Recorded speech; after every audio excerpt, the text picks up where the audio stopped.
भगवान बनेर आइदियो भने चाहिँ मान्छे त्यो पत्रकार है भगवान बनेर आइदियो भने ए त्यो पत्रकार भाइ छ नि त्यो सुरुमा खिच्ने छ नि मेरो भाइरल गरिदिने त्यो भाइ त मेरो लागि त भगवान बनेर आएको अनि अब चाहिँ सुन हराएको भए हराएको हुन्थ्यो कमसेकम त्यो भाइसँग गफ गर्न पाए त भाइरल त भइयो नि त होइन र भने त्यही भएर के भनेपछि तपाईँले भगवानै मान्नुभयो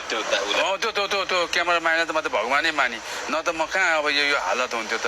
बर्बाद भइहाल्थ्यो गर्नुहुन्छ होला तपाईँले नमस्कार गर्छु नमस्कार बाबु नमस्कार मभन्दा सानो छ नि त अहिले ठुलो भइदिए त ढोक्नु नि हुन्थ्यो होइन अब चाहिँ मिडिया भनेको पनि हजुरको चौथो अङ्ग होइन त हजुर हो नि अनि अब हाम्रो पनि चौथो अङ्ग हो अङ्ग भइसकेपछि पनि ठुलो मान्छे भइदिए ढोक्नु हुन्थ्यो सानै भाइ रहेछ नमस्कार गर्छु त्यो भाइलाई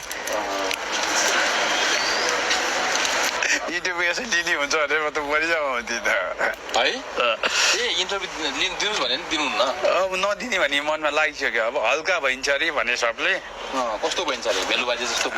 भेलुबाजी जस्तो बनाउँछन् भेलुबाजी जस्तो बनाइदियो भने टेन्सन हुन्छ अनि त्यही भएर इन्टरभ्यू नल्याउँ कि भनी विचार गरे त्यो पनि ठिकै हो अनि के गर्ने अब अघिसम्म त तेस्रो अङ्ग भन्नुभएको थियो अहिले त चौथो अङ्ग भनिदिनु भयो यस्तो भयो हाड नभएको जिब्रो लट पटिन्छ भने जस्तै भयो हजुर राजा आऊ देशमा चाहिँ होला नि फेरि होइन हो हजुर भनिदिनुहोस् न त अब हजुरहरू पनि अब हजुर सबै दाजुभाइ सबैजना मिलेर हामीलाई चाहिँ सबै नेता सेता सबै मिलेर अब राजा ल्याएर बस्दाखेरि राम्रो हुन्छ अब यही भन्छु हजुरहरूलाई